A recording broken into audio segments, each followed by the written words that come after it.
Whakatau wairua, rongo mā tāne Māori tau. Kia kia tau, rongo I te whiwhia, tū I te whiwhia, kia mau ki te kupu, e tupu ai te kupu ki tōna iho matua. Whakatau wairua, rongo mā tāne Māori tau.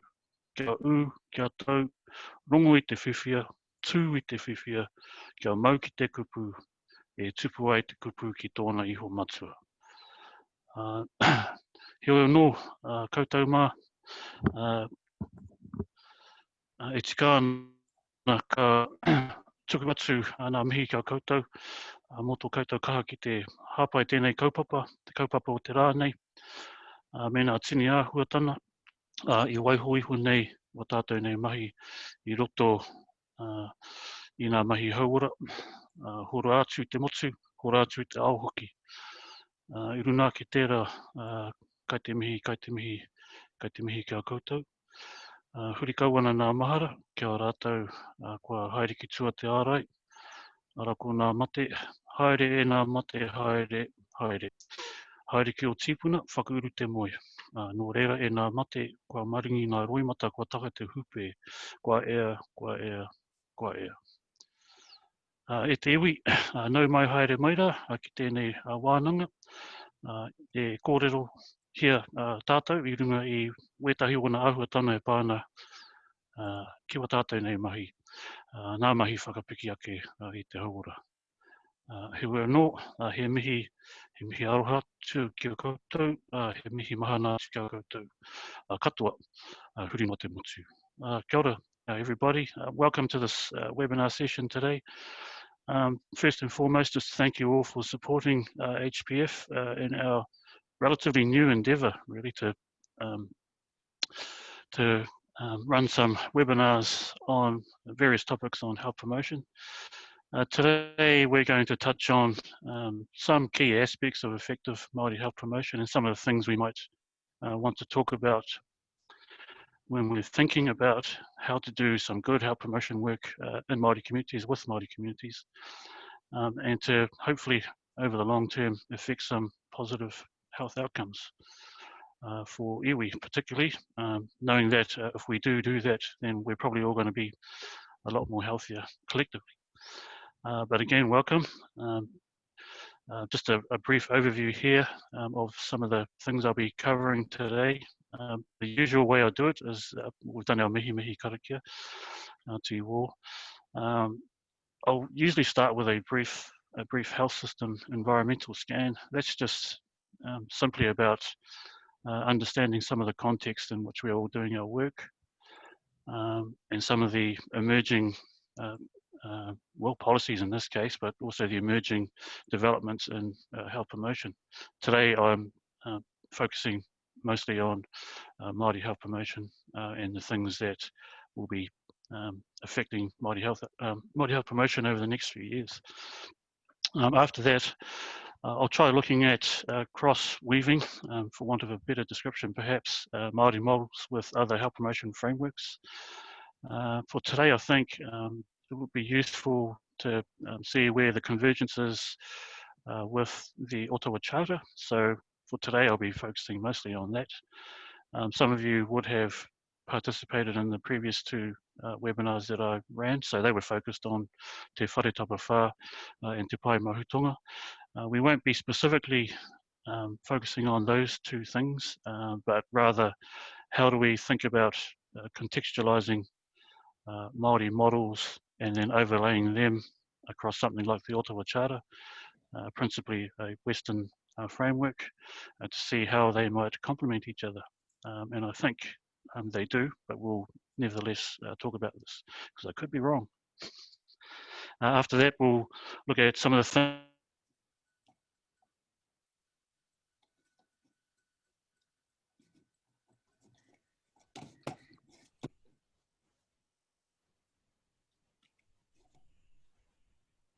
Trevor, you have muted yourself. Gosh, how long has that been on? 2 minutes. Oh, so when did I cut out? Sorry, everybody. That did that by itself. Just go back 2 points. 2 points? Okay, so just a brief overview. Sorry, everybody, that clicked on mute all by itself. Not sure why that happened. But again, the first thing I usually do in each of these webinars is, again, do a brief health system environmental scan just to see what we're dealing with collectively out there when we're thinking about making an impact on Māori health outcomes. We are in a political environment, and some of those things are going to definitely impact on the work that we're doing out there. So I do like to start each session with that, just to build a bit of context. After that, I'm going to be looking at cross-weaving Māori models with other health promotion frameworks. In this case, I'm going to specifically focus on the Ottawa Charter, which of course is already an important framework for health promotion in Aotearoa. What I'm looking to do is see how we overlay Māori approaches to health promotion over the Ottawa Charter in order to effect some good practice, I guess, in health promotion when we are looking to work with Māori communities. After that, I was going to talk about number 4, how we leverage off any new developments in health promotion, and there are some that have happened over the last year or two that definitely provide us with some effective tools and some innovation in terms of looking at Indigenous Māori health promotion and health in general. We were going to do small group discussions, but we've waived that. The reason for that is because we are a bit concerned with the potential for that to fail, as it has done in the past in some other forums. But we will probably ask for some pressing questions that we might be able to address at that point before I engage in the last 2 aspects of this webinar, which will be key components for engagement. These are the little tools that we might want to think about when we are wishing to engage with Māori, whānau, hapu iwi, and some of the things that might help us do that more effectively. And the final thing that I'll cover, considerations for effective leadership. Now, this is some of the things that Māori often look for when they're judging your effectiveness in terms of your leadership. And so just knowing some of these things might help us work a bit better with our Māori communities. Okay, so the system overview. Of course, you will be looking at this stuff and making your own evaluations on how this is all going. Top of the list there, I think, is something that's right at the fore politically, particularly the politics of health. So the Health and Disability System Review, or the Simpson Report, and particularly for Māori, the issue of the Māori Health Authority, it's part of that. We'll see already that there's some more discontent, maybe, and some debate about the what they're planning for the Māori Health Authority.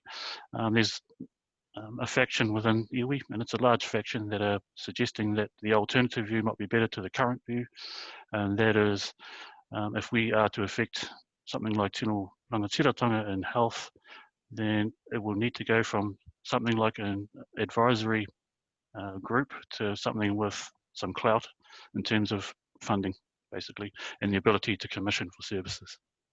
So it will be interesting to see how that rolls out over the next few months, certainly, and certainly after the elections.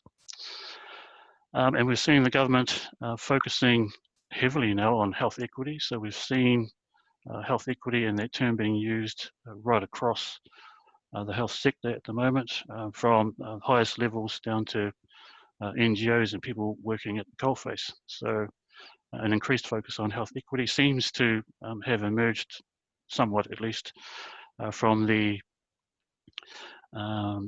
initial discussion around well-being and the well-being budget and so forth. So this is about the government taking a long-term view on the work we do in health, and also considering broader measures of success. So it'd be interesting again to see how that happens. There's not a lot behind the how. So today I think we'll be talking about giving ourselves some, equipping ourselves with a few extra tools to try and maybe get some health equity outcomes happening out there in the Māori communities.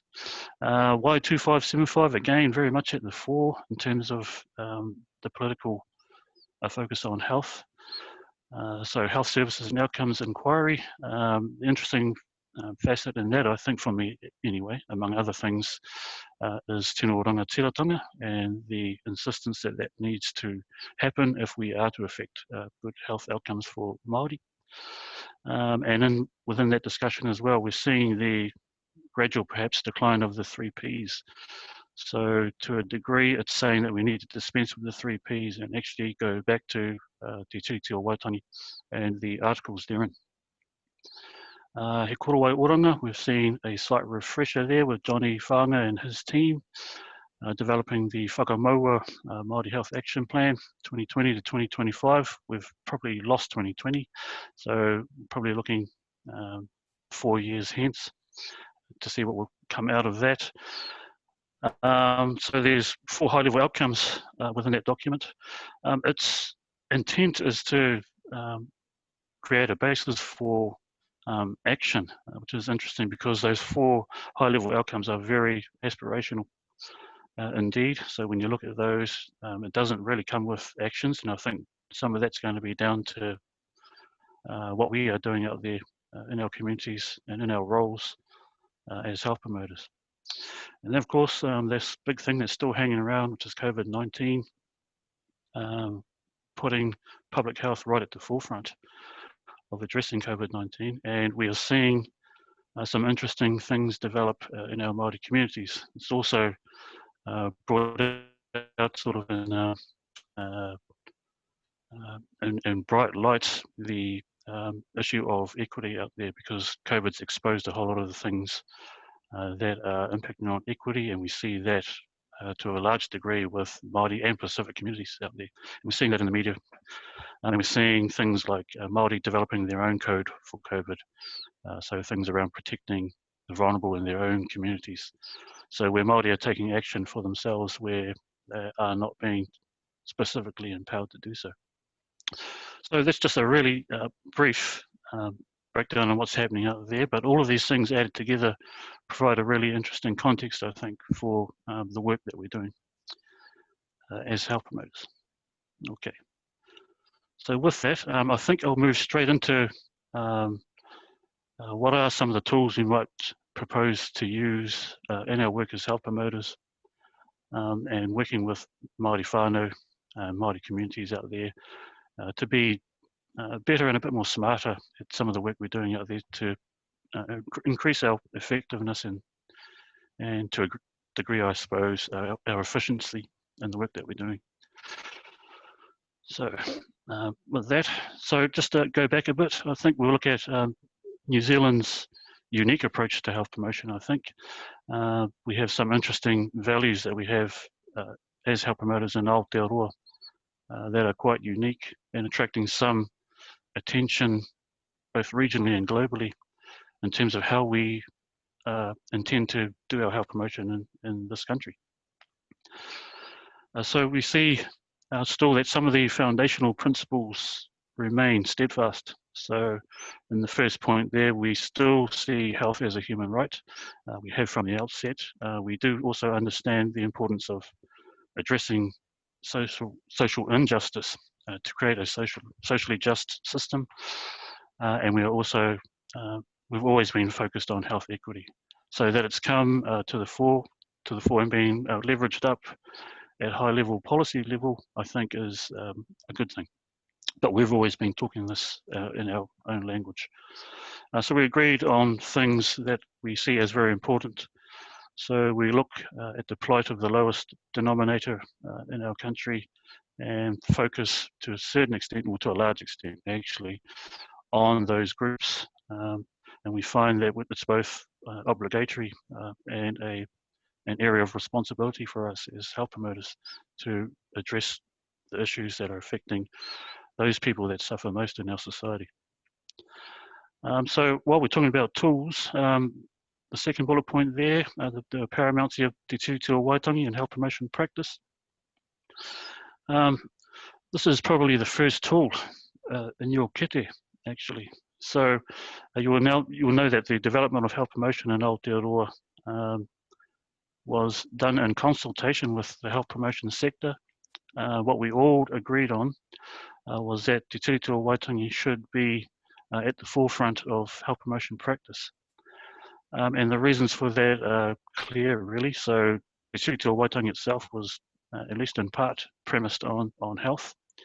We see some of those discussions that had occurred with people like Busby and Lord Normanby way back then.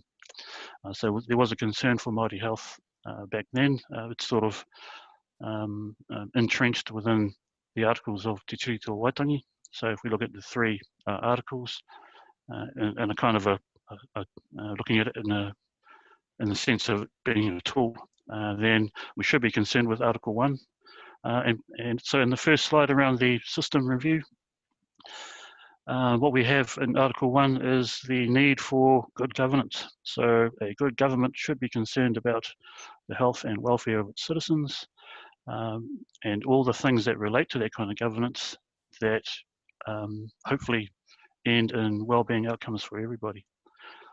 So Article 2 is really about the determinants of health, and the determinants of health are one of the key areas of concern for all of us as health promoters.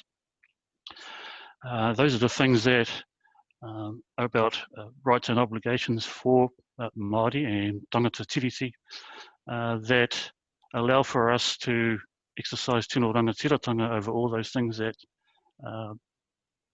keep us well.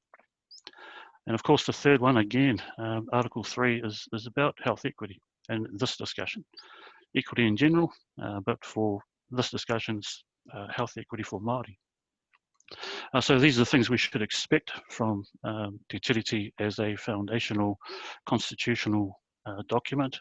We can utilise it in health as a tool of sorts. Okay. And the last one there, Indigenous Māori Health Promotion as an important subset, or a parallel set, depends how you look at it.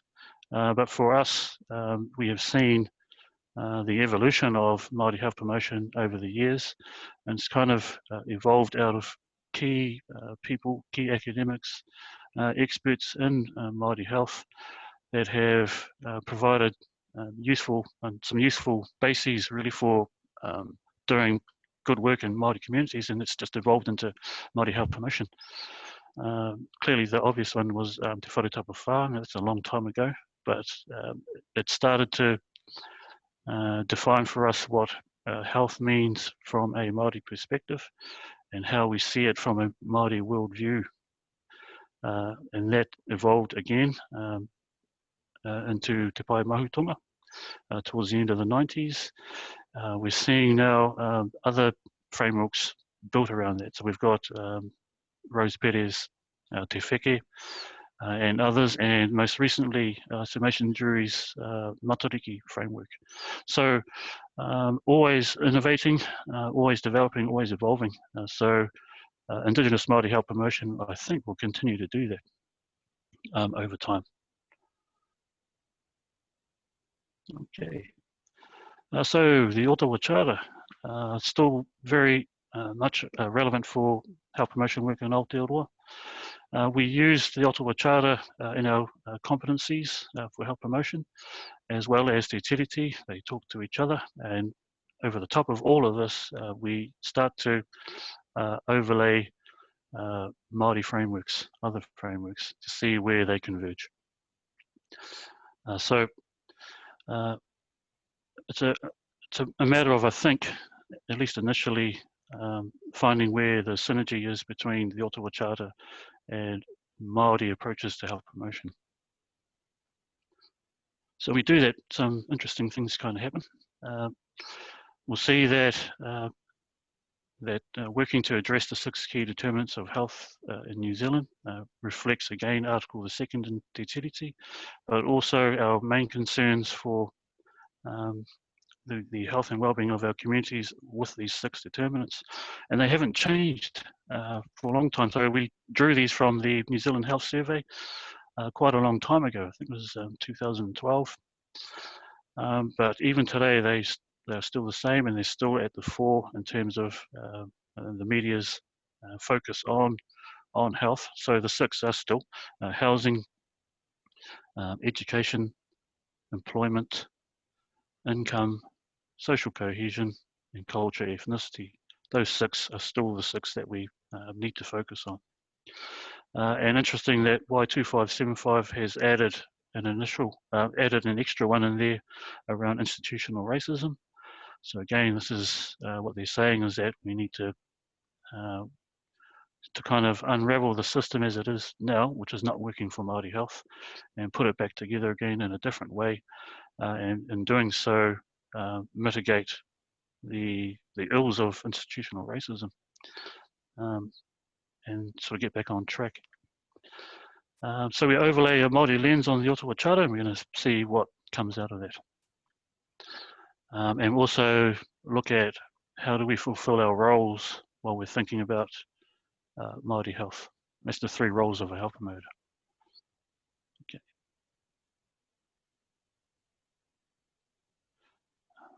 Right.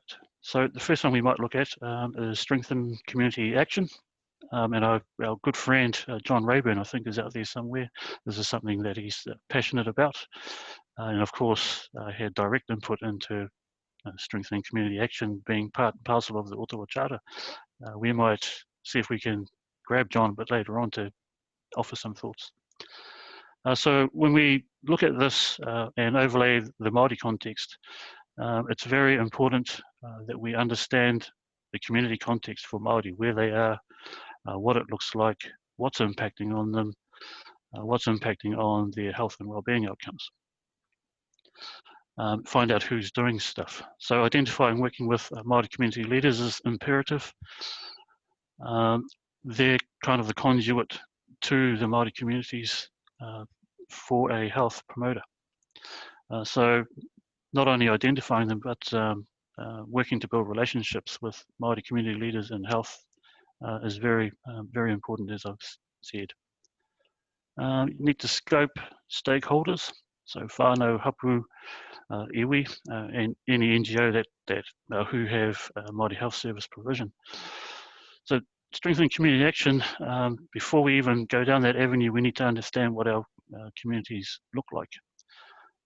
So building a foundation really and context to understand our communities, to do better and more effective work. Who's where, who's doing what, how do we get behind them?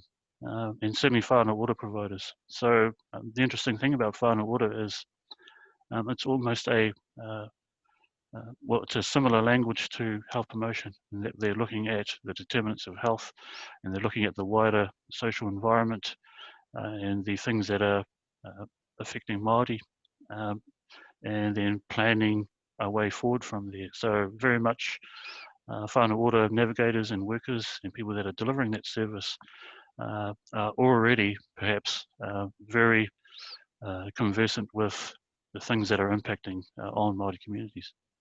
And of course, there's the voluntary and community groups. Again, to stress, when we're talking about our work in strengthening community action, we're just talking about providing support and perhaps resources. So it's not about us going into the Māori communities and doing the work ourselves. It's about finding out who's doing the work, providing support, providing resources, knowledge and information to help them do their work better. And so for Māori communities, this can be quite complex, but well worth the effort to sort of build your knowledge of the Māori communities, who's there and who's doing what. So we move on to develop personal skills. This is the health education aspect of health promotion. Most of us are doing this and doing it really, really well. But nevertheless, I think there's some things we can think about. So good information to Māori communities is critical. It needs to be up to date. It needs to be informed, evidence-based. But it also probably, I think, it needs to utilise Māori health models to relate the health messages. So we know that developing personal skills and its attempts to change behaviour can be effective, but we can't hook everything onto that. So again, using sound evidence to support the messages that we're putting out there. And ourselves, I think it's always useful for health promoters to model good, healthy behaviours themselves. And this is about, I think, when we're delivering the information, that we are being authentic about it. Because if we're not, Māori communities will pick up on that straight away. And there goes the message once that happens. Incorporate Māori identity in the health message. So we've seen in the past where we haven't done this and it hasn't worked. So in this case, it's about learning from lessons of the past. One clear example, I suppose, would be Red Nose Day, maybe, 2 decades ago. I've been in health too long, where that was around reducing the rates of SUDI in our communities. And you'll remember that it was based around key individuals, recognizable people, celebrities and so forth, wearing a red nose, singing happy songs and all that kind of stuff. In the end, when it was evaluated, it did reduce the overall rate of SUDI in our communities, but had no effect whatsoever in Māori communities. And that was because the Māori identity was not in it, was not in the message. And so when Māori can't identify with the message, and in this case, a red nose, clowny type of image, then they withdraw from it altogether. And so it went from a Red Nose Day to it's all about whānau and stuff like that. So we changed it in order for Māori to identify with the message and see themselves in it.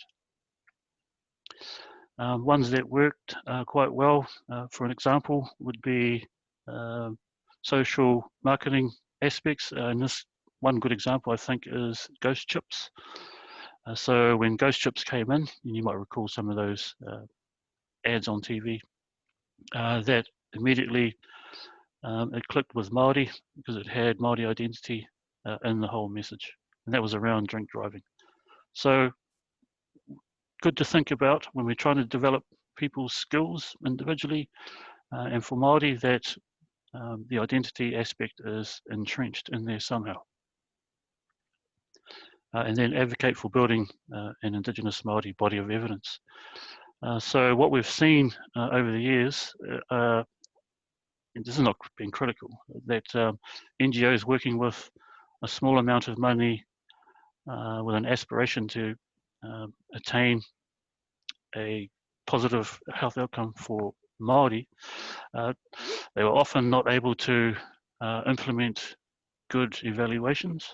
And so what we got in the end was watery evaluations that didn't really, of their own volition, add to the body of evidence that we have to support Māori Health Promotion. So for me, part of that is seeing how the work that we're doing in developing personal skills is going and whether it's working and whether it's worth retaining, because there's a great deal of money that goes into health promotion is spent on developing personal skills, health education.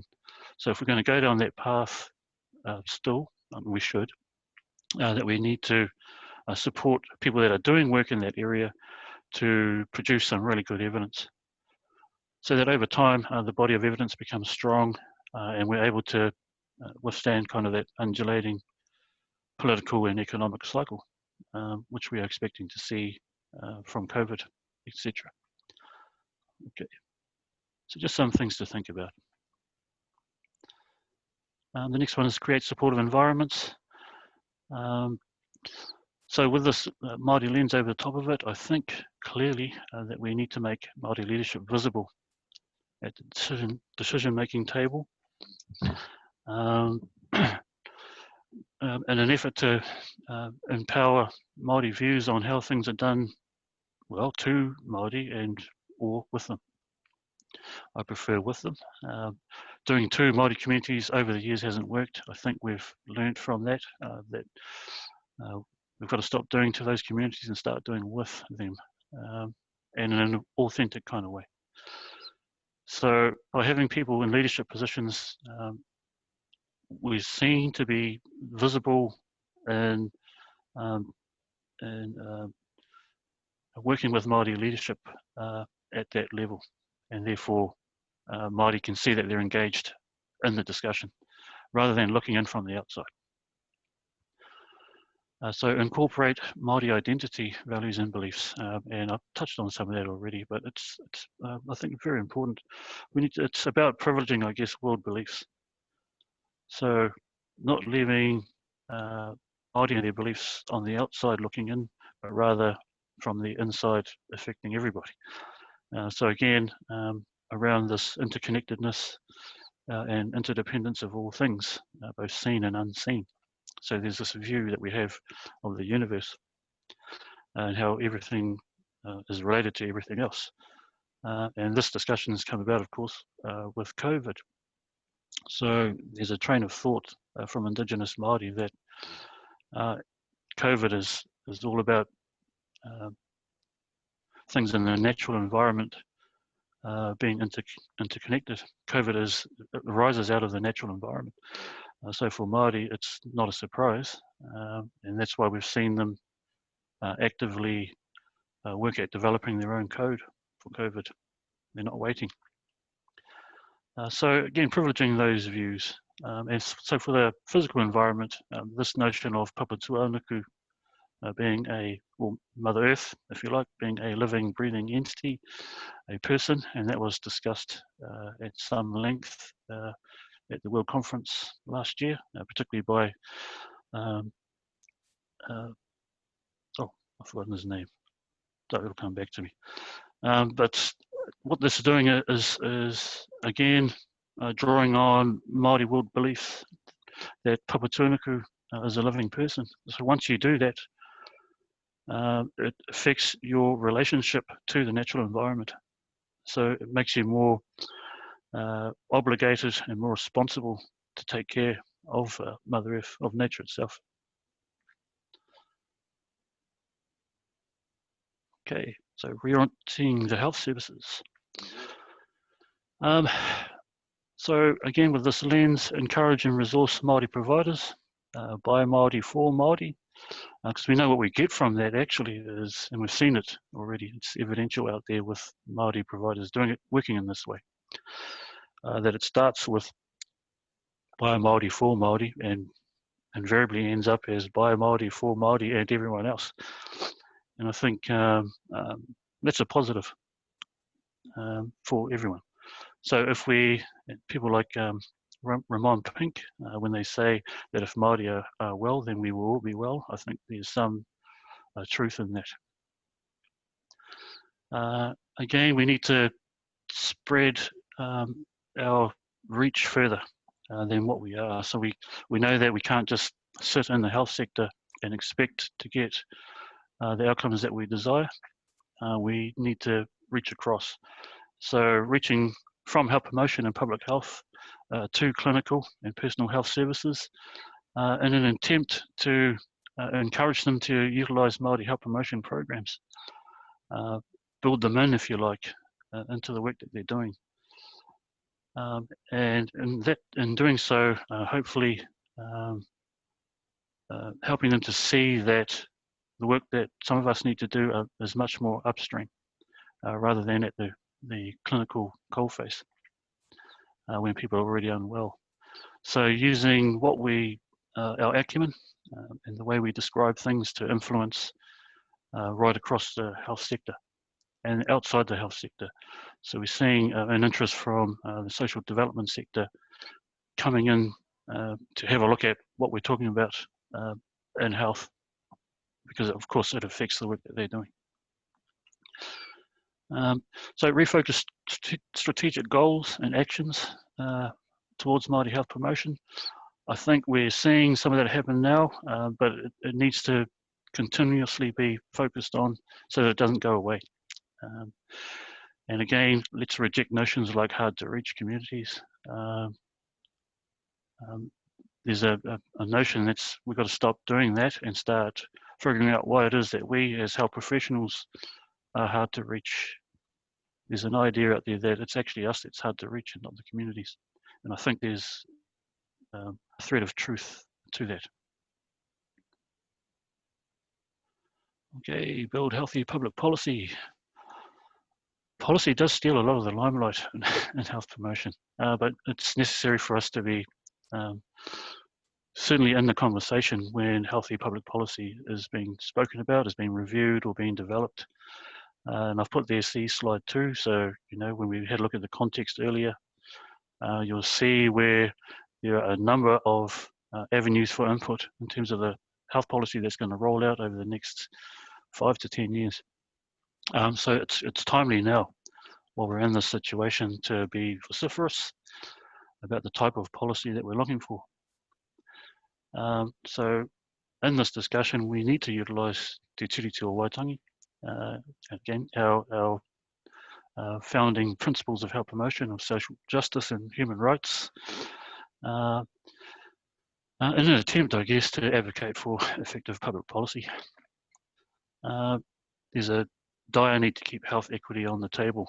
Now that it is on the table, I think it's more important than ever that we not only leave it on the table, but keep talking about it, and keep talking about how it is we think we might address health equity, or increasing health equity. Look for Māori in the drafting of new or reviewed health policy. Again, as I mentioned before, I think Māori need to see where they sit in policy, rather than having policy there done for them. We need the voice of Māori to be in, at least in the drafting. And some of those old tools that we have, back to tools, HEAT, HIAT, and HIAP tools are still very much relevant in this.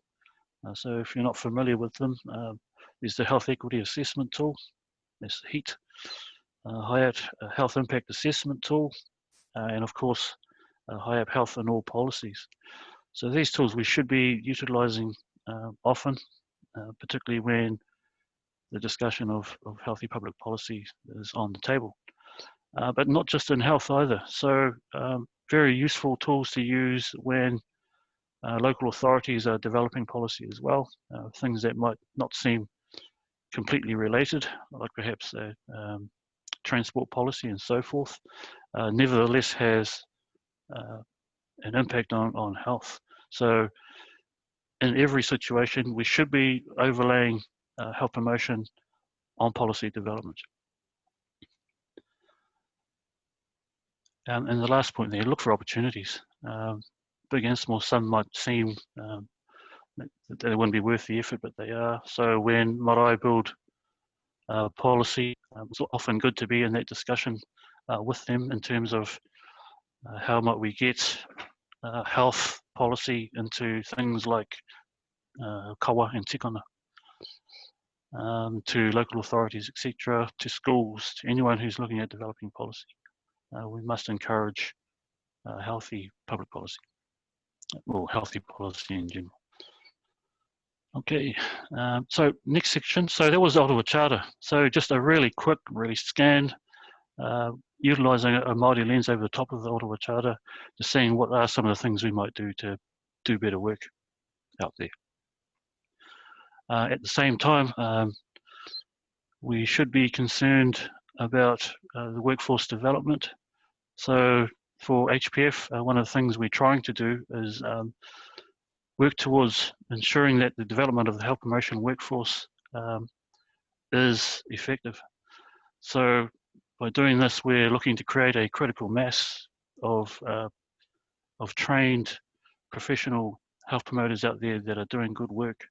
And while we're doing that, we need to build in the notion that it's important to recognise Indigenous Māori worldviews. And we see that in ngā kaiakatanga hauora Māori mo Aotearoa. So health promotion competencies for Aotearoa, this was developed over a long time, and Helen Rance, some of you may have worked with Helen, held that portfolio, and it took some time. And I think that it took time was actually very important because it allowed for the discussion to drill a bit deeper into what it is we thought health promotion meant for Aotearoa New Zealand. And so some of those key principles of the work that we do are entrenched in the health promotion competencies. So what we see is that in every aspect of the competencies, we have built-in competencies that relate to Indigenous Māori health. And so when they're in there, they don't go away. They're there, they're visible, they tell us how we can do stuff out there in our communities to do good work.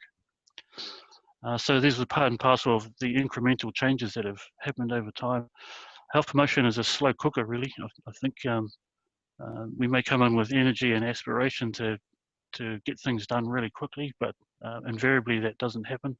That it requires a large amount of effort over a long period of time. And the other thing for me was some of the discussions that Rhys Jones and others are having around moving forward from competency. So Rhys talks about moving from competence to consciousness. So some of this is about not only do we want health promoters to have the right skills and the right knowledge and the right approach to the work in health promotion, but moving from that to a health promoter that works with a heart. So how do we develop the hearts of our health promoters to do kind and compassionate health promotion in some of the communities that are struggling the most, i.e. Māori communities? So it'll be interesting to see where that discussion moves to, but good that people are talking about it. And some of the newly developed tools that we have here promoting health in Aotearoa, New Zealand, edited by our friend, both our friends, Louise Signal and Mihi Ratima. In there, chapter 3, I think it is, there's a whole section on Māori Health Promotion. Very worthwhile reading that and digesting some of what it says. Certainly, again, privileging Indigenous voices, but also talking about worldviews and how they're so important in this whole discussion in terms of health promotion and working with Māori communities. We saw from the World Conference last year the drafting and the adoption of Waiora, Indigenous Peoples' Statement for Planetary Health and Sustainable Development. It's a long title. And again, Mihi Ratima very much involved in the drafting of that document and others from around the world. What it provides is a statement by Indigenous peoples about planetary health and sustainable development. But what it's inviting us to do is to draw from the statement itself. So I expect that over the next few years that we will draw ideas from the statement and turn them into tools. But again, I can only encourage you to look at that statement, led by Māori in New Zealand, supported by Indigenous peoples around the world. It puts it right out there, out front, and it's the first document of its kind that we know, certainly in health promotion, that articulates the views of Indigenous people and how they think about sustainable development and planetary health, of course, from a different worldview. And again, asking that we privilege those voices and privilege those worldviews. And we have the global accreditation framework. So we saw the competencies in the previous slide. What we're doing now is, HPF at least, we are working towards achieving a global accreditation. That's with the International Union for Health Promotion and Education. So what we've done though is in our own unique way, again, as we usually do, is that we've adopted most of the framework, from the global framework, but we've also input some of the key and important ideas and unique ideas that we have from Aotearoa. And some of that is around te tiriti, some of that's around Māori notions of health and well-being, Māori frameworks, etc., te reo and stuff like that. So it's the first time that a group of people have had a really good go at inputting our own important special things into something like the global accreditation framework. What it will mean in the end is that not only will we have effective health promoters doing work in this country, being specifically set up for that, but once accredited, our health promoters will be able to work in health promotion anywhere around the world. And it's also about this incremental development of health promotion as a profession. So very much about entrenching health promotion as a credible and important practice in health. So it's watch this space. We're just about to complete our consultation and focus group facets of the framework, and hoping to perhaps early next year have our accreditation confirmed. So watch this space. Once we do that, then we'll have a solid framework of with standards and so forth to train each and every one of us in health promotion to the same level, which I think is exciting. Oh, kia ora. And I think this is where I'm going to ask Mariana to see whether there's any pressing questions out there that we might want to respond to. Oh, kia ora, Trevor. Thank you for that. Kia ora whānau. I'm Mariana, the kaitaki for the chat that's going on. Everyone's been really shy today, Trevor. I'm not sure if they can actually see the chat, but I've posted up a few questions. So to all our participants, I ask that if you have a question, you engage in the chat now, but I'm going to ask you a question myself, Trevor, if that's all right, while our participants Come up with a really hard one. if that's okay. Yeah. Yep. So my question is around the Māori and policy development. So how can health promoters or anyone engaged in the health sector ensure that all Māori voices are considered and not just the iwi elite, which is the term that Annette Sykes has coined in reference to, you know, Māori leaders seem to just be the ones who are managing resources, the everyday person within, you know, so within Māori society and communities, there are levels of leadership as well. So in your wisdom, what is your advice to all the health promoters and health workers out there on how they can best engage with all Māori voices? Wow, that's an interesting question. There's probably a number of formats for that. One group that's really, really important at the moment that's being developed over the years is the Māori Public Health Leaders alumni. So that's a group of people, big group now, of people that have been through the training in Māori leadership with Grant Bergen and Tanya Hodges. And so what it's done is it's created really a critical mass of Māori that think about these things on an everyday basis. And I think the group's approaching maybe in excess of 700 people now. So one mechanism is to create a group like that. Great thinking from Grant and Tanya, very forward thinking about how we might have an impact on the work that we do in Māori health. And it's about encourage. So one of the things that they talk about is that stop looking around for the leaders. You are the leaders. So it's about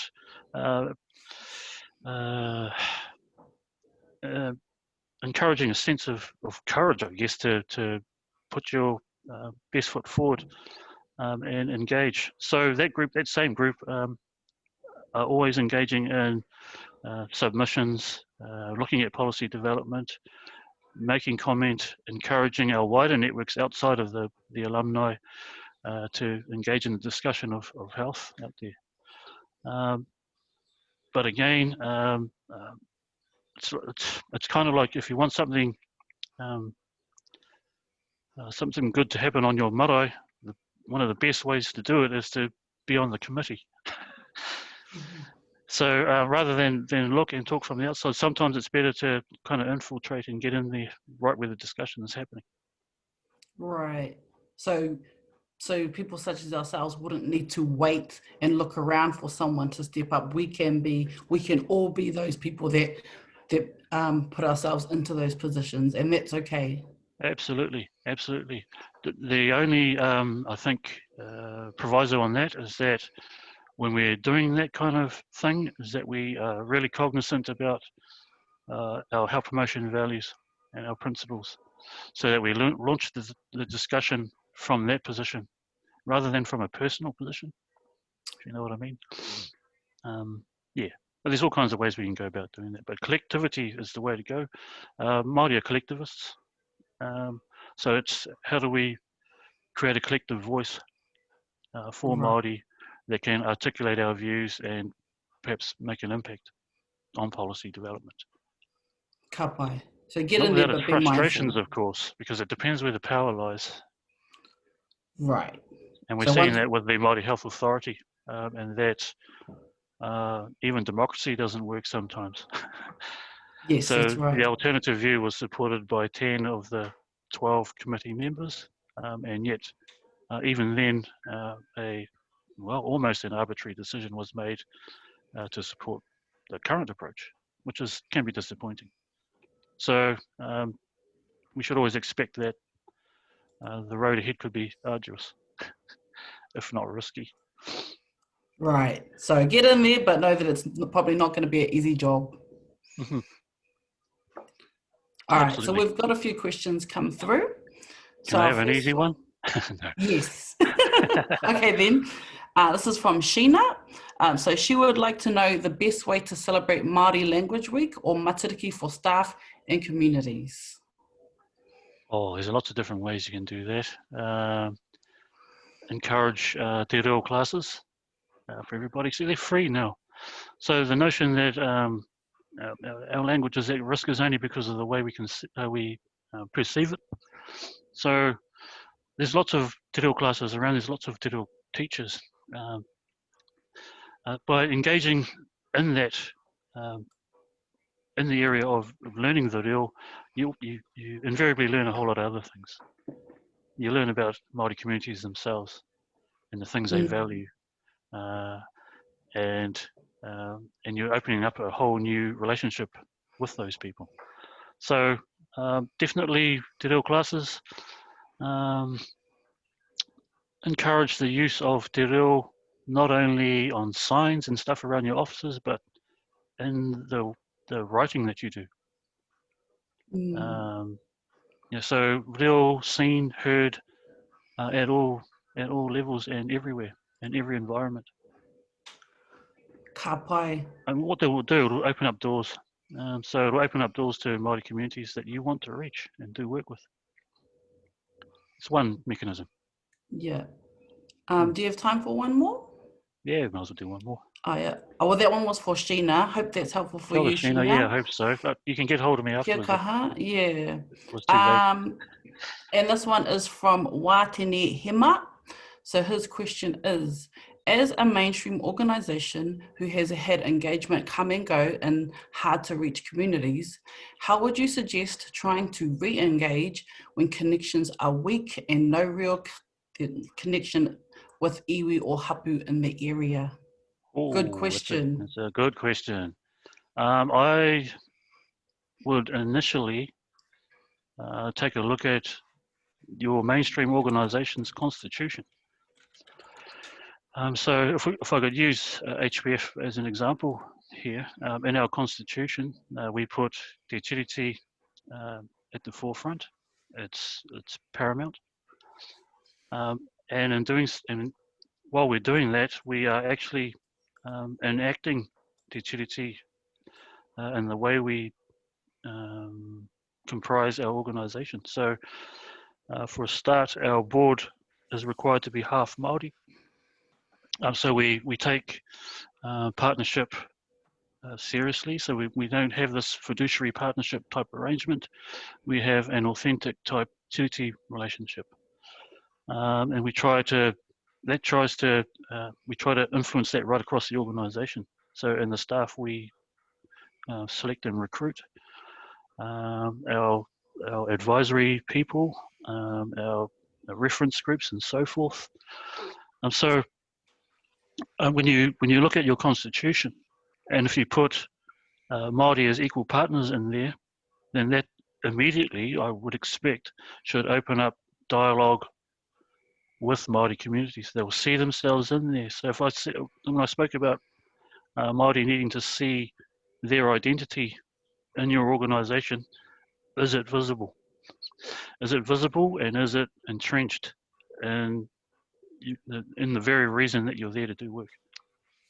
And that's not easy. It's a matter of reflecting on your own organisation, rather than asking the question of why are those people hard to reach out there? Why don't they come to us? So part of the reason is that they need to see themselves visibly within your organisation, with full meaning, kind of thing. There you go, Watene. So I think it's the way we construct the question. Yeah. So it's kind of like when people ask the question, oh, why do poor people smoke, eat the wrong food, don't do exercise and stuff like that? We've got to reverse the question. The true question is, why are there poor people? So it's how we are looking at the dilemma that we're trying to solve. So I hope that. But again, if I haven't answered your question adequately, then people are more than welcome to come back to me. Yes. After. So, Watene, if you still have more to add to that, just chuck it on the chat. Can we just do one more from Cheryl Ford? Cheryl, yes. All right. Kia ora, Cheryl.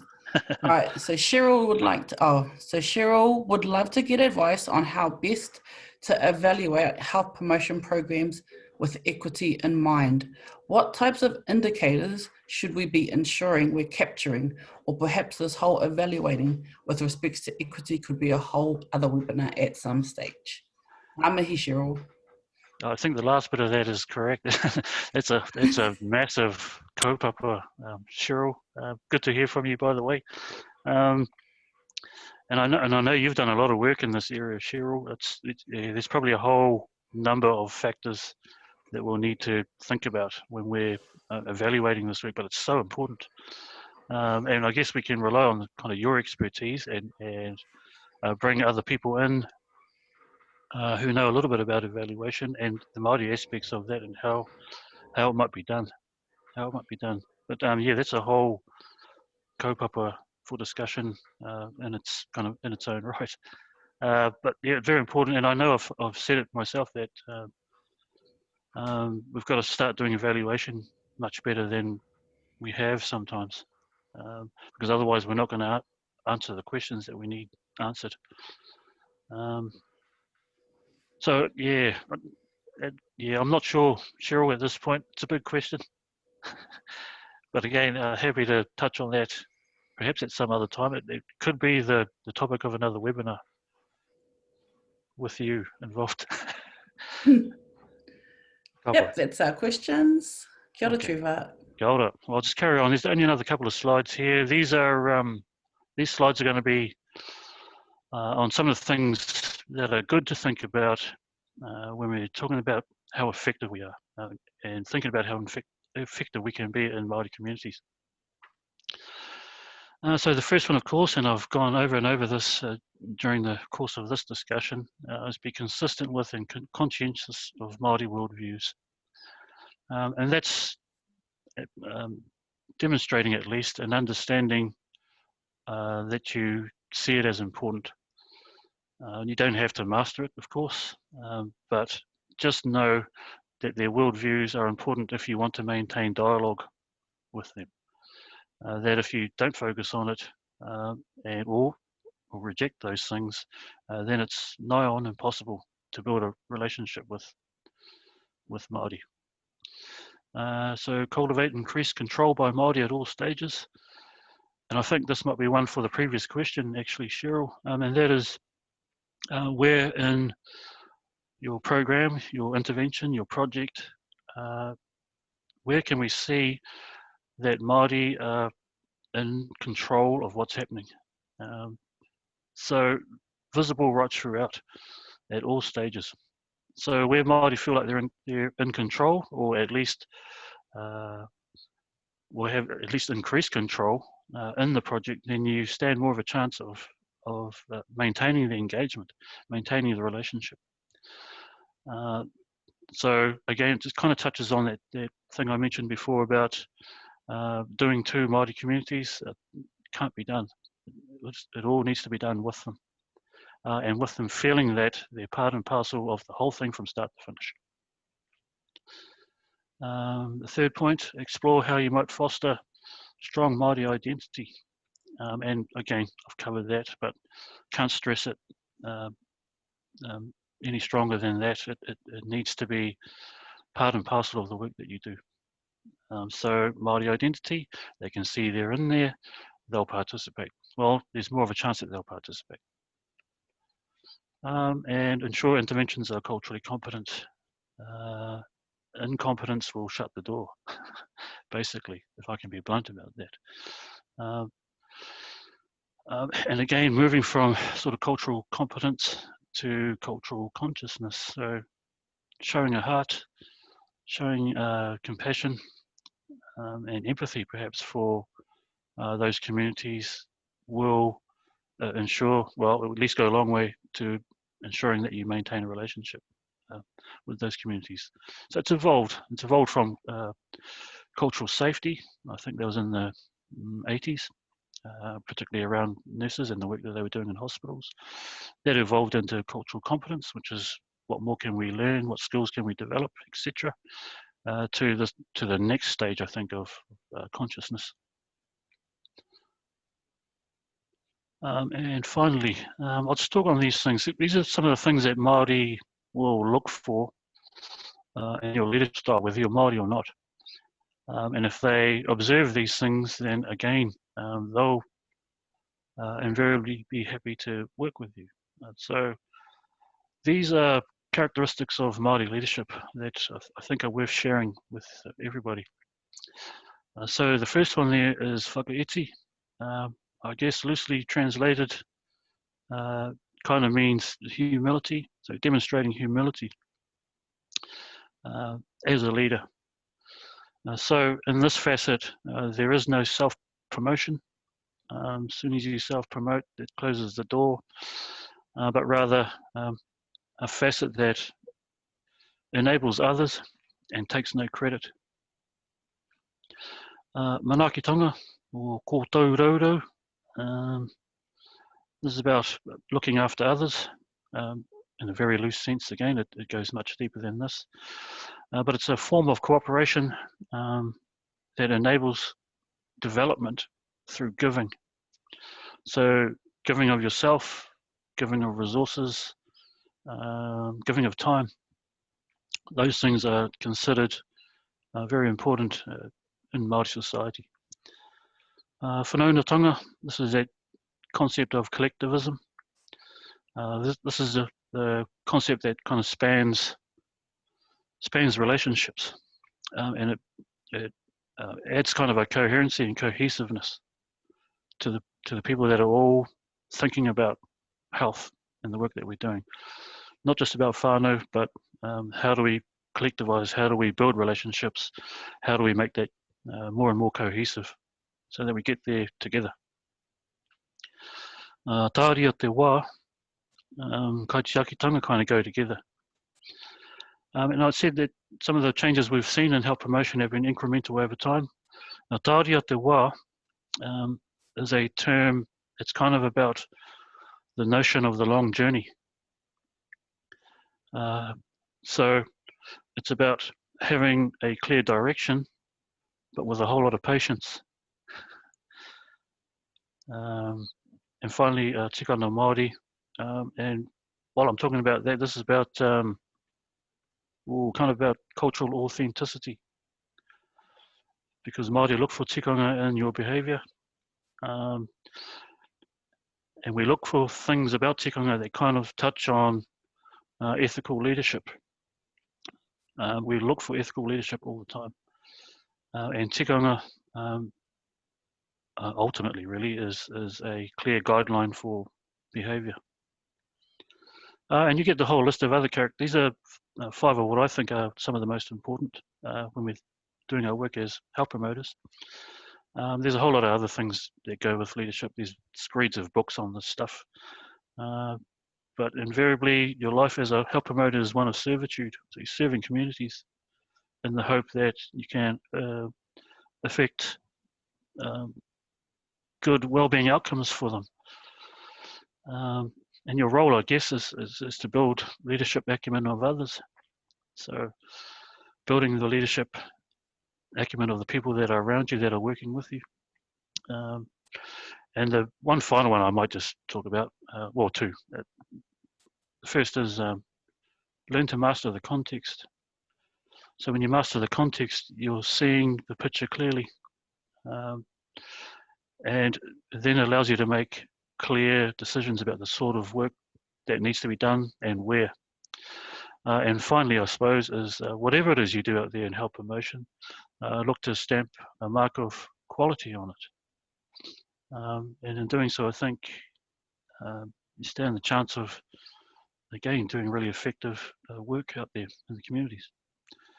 So, kia ora tātou, there's a few things about some of the tools we can use. Of course, in the span of, well, an hour or so, we're not going to be able to drill too deeply into it all, but hopefully it provides some ideas for you to consider and think about when you're doing work in Māori communities, or you're doing Māori health promotion, or you're doing health promotion in general. Kia ora. And that's me for now. I think we'll open up again for Q&A if there are any, or anyone wants to come on and make a comment. We've had Anna come in, Trevor, who would like, if it's possible, to get some a bit more written explanation about slide 18 on effective leadership. So she could do that. Oh, she can email you afterwards. Yep, certainly. Well, see, each of these five, we can drill a lot deeper into each of these.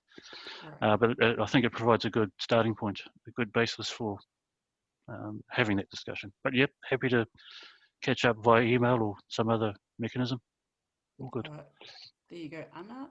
At this time, I'd like to invite our participants to ask anything or write anything in our chat. If we have any more questions. Do we know whether John's out there? John Rayburn, are you there? No. Yes, okay. He is.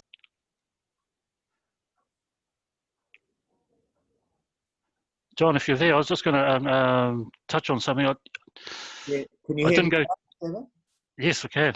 No, I didn't go too deeply into the roles of the health promoter, but one that's sort of cause for conjecture is the omission of something like empowerment from that role. Yes. Yes. Would you like to comment on that, John? I know I've just pulled you out of the blue. Kia ora tātou. Great to be able to have this moment. And Trevor, I must say, I thoroughly enjoyed your presentation. And as the slides continued, I just thought, oh, this is just so good, what you're saying. So thank you for that. Just briefly, yes, I did notice the explicit absence of the word empowerment, but as I continued to listen to you, it was coming through in so much of what you were saying. And I heard you say things like, you are the leaders, controlled by Māori at all stages, and you can't do two communities, but with them. I wrote down a few of those things that you mentioned, and they're all illustrations of empowerment to me, which is really where I think I was also interested to see that you had rearranged the order of the Ottawa Charter action streams, which I must say I thoroughly approved. You put community at number 1 and policy at number 5, which is exactly where I think they belong. I agree. I'll start my video if you like. Yep. Okay, I had a request to start the video. Oh, there you go. Yeah. So I thought that was perfect. It's exactly what I think is the right way to do it. And one of the things I don't want to carry on for too long, but of course I could carry on forever, but is the differentiation of health promotion from public health. And when you started with the 6 determinants or whatever, I thought, yes, but those are also public health determinants primarily. For me personally, what distinguishes health promotion is the idea of starting with community and the people's voice and the bottom-up power of people, because I think that's health promoting in its own right. Not only is it a just and equitable way to go, but I think when people feel in control of their lives and they actually are having some impact on the wider system, I think that's almost the best health promoter of all. So anyway, that's enough from me, but I just, yes, thank you, Trevor. That's been Thank you, John. Thank you. Thank you. I hope you don't mind me roping you in like that. not at all. It's just good to hear from Thank you you. in this discussion. Yeah. Thanks Yeah. for your support. Okay, Mariana, are we there? Yes, I'm here. Yeah, I've got another couple of questions coming. Oh, okay. Yep. All right, so we've got another one from Anna. Can we get an example from Trevor of a successful health promotion on the ground with a Māori family? So an example of what that would look like. Oh, I wouldn't have one here in front of me, sorry. Particularly not one that's down at the whānau level. I suspect, though, that you'd find some answers to that in the whānau order workforce. They're, of course, charged with centering on whānau and affecting health outcomes for Māori at that level. But in terms of an example, I don't have one available in front of me. I'm happy to search around for one if you need. But I'm sorry. Ka pai. All right, and we've got one from Nikki. This person's question is, what about fostering connections with individuals who are disconnected from their culture but are seeking help within the Māori health sphere? How would you recommend empowering and connecting them so they don't fall through the cracks of a bipolar view of a health system? Oh, interesting. So it's one of the successful things that I've been projects that I've been involved in was centered around a Māori mentoring program. So that's where, to a certain extent, I think some of those young people are disconnected from their whānaus anyway. So what we put in place was another caring and competent leader from the communities to mentor these youth. The beauty of a mentor of this sort is that they're not the parents, they're not aunties, uncles, grandparents, that they're just good, caring, compassionate leaders in the communities that want to walk alongside these young people and help them to plan their own plan ahead. But if we see it, as we saw in the 6 determinants, that there's one there around culture and ethnicity. What we know is that for our young people that have access to their culture, their tikanga, their reo, etc., their marae, their whakapapa, that they have better health outcomes. And this is because we can count them. So for me, in terms of a determinant, and that list of 6, that one for me, in terms of the development of rangatahi, or young Māori, is the one that I would focus on the most. Because once you address that, then it opens them up to other things. So one approach would be to mentor this young person. And I know that's almost personal health because you're working with an individual that you're hoping to impact on and change their behaviors and set them on a positive path ahead. Yeah, but not easy, huh? But I think it starts with your own, the way you depict yourself to the young people. So again, caring, empathetic, compassionate, and that'll get your foot in the door. And then the hard work will probably start after that in terms of their personal development. Ka pai. Nikki Bye-bye. says thank you for that. So hopefully that's a good place to I start hope so. for you, Nikki. One more from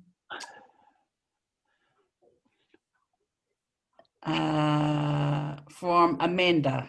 Kia ora koutou, working for an NGO with limited resources, does Trevor have any examples of how to best add value for Māori providers when you can't necessarily bring funding to the table? Ngā mihi, Amanda. Oh, I guess we give up a lot anyway, I think. So it's, a lot of us are working for small NGOs on limited funding. We tend to give more of ourselves. And for Māori particularly, there's hardly any way of getting around it. There's this kind of obligation to stay in the game until things are resolved or till it finishes. So I know we spread ourselves thin that way, and it does have a cost to it, I guess, socially and personally. But the thing about it is that most of us are so passionate about the work that we do that we just do it. It's kind of the Nike, just do it stuff.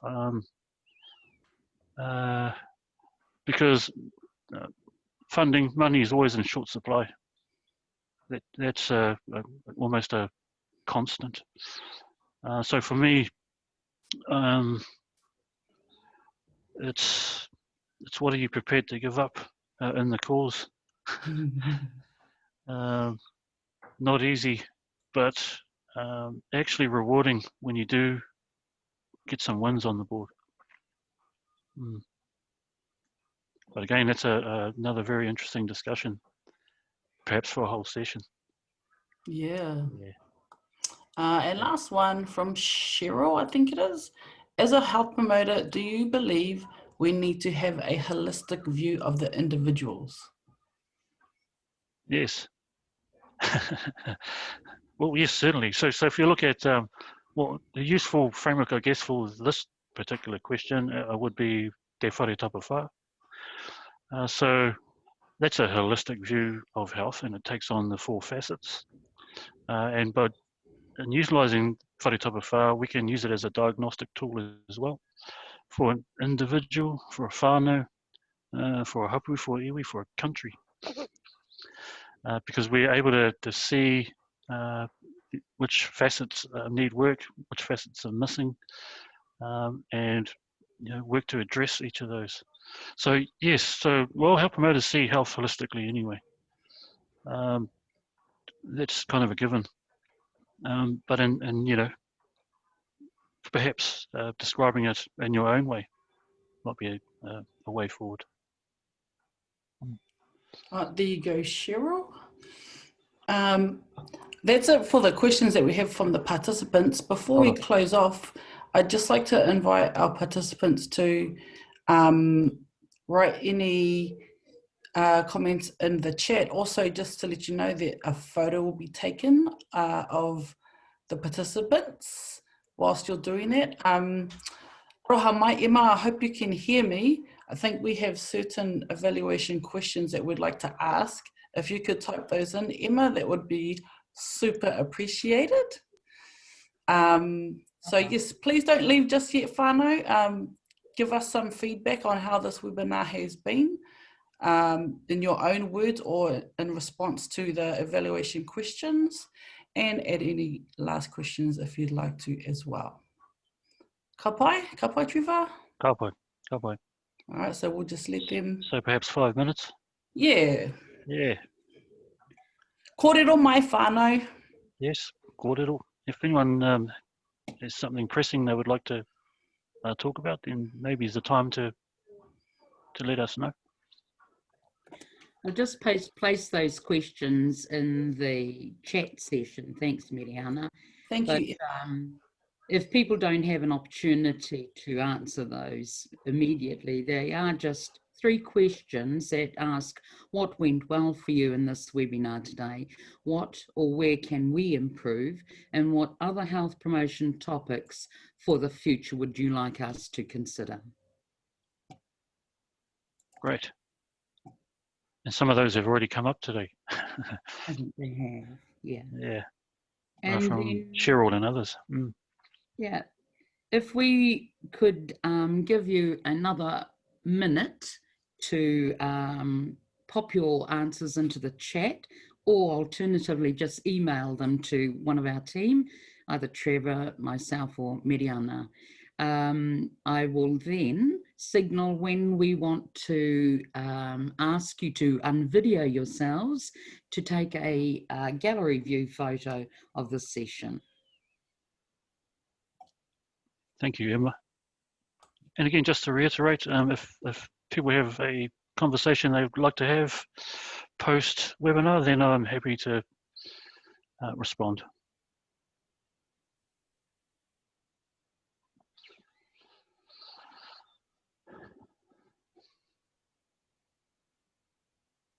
I thought Mary might sing a song while we're all doing evaluations. That would be wonderful. Trevor comes from a band. Kia ora, Trevor. Kia ora. No, you'll be lucky. I've been talking for an hour. And thank you everyone for your feedback and your comments. We'll be able to use those in our evaluation as well.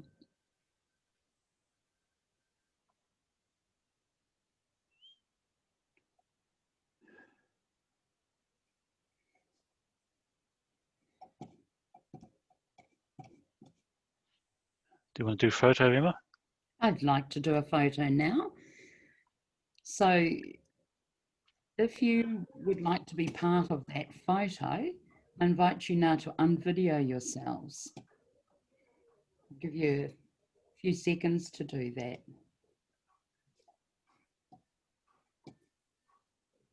No mind.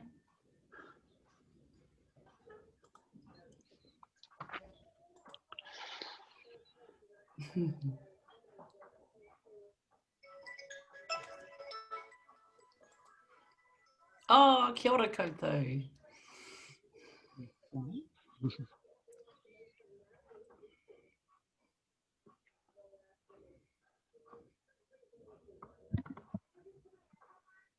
Hi Denise, hi Cassie.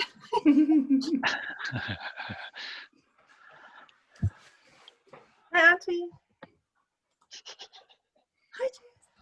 I'm gonna mute myself now, sorry.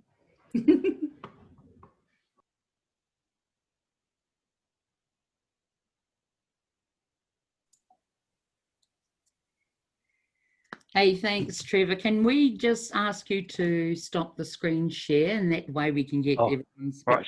picture. Stop share. There you go. Cool. Right.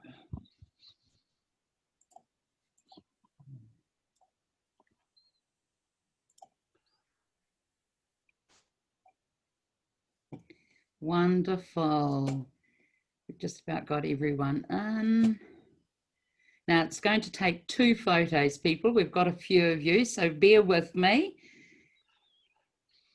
And on the count of 3, I'm going to take that photo. So prepare yourselves. 3, 2, 1, now.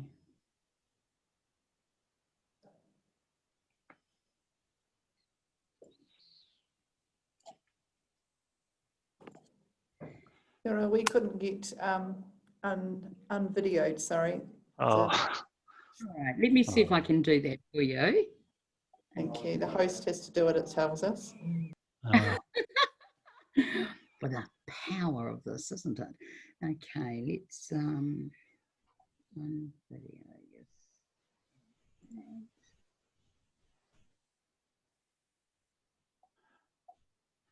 Were you calling in from, Sybil? Marlborough, huh? Nelson, Marlborough, DHB. Oh, okay. There's 2 of us, Sybil and Karen.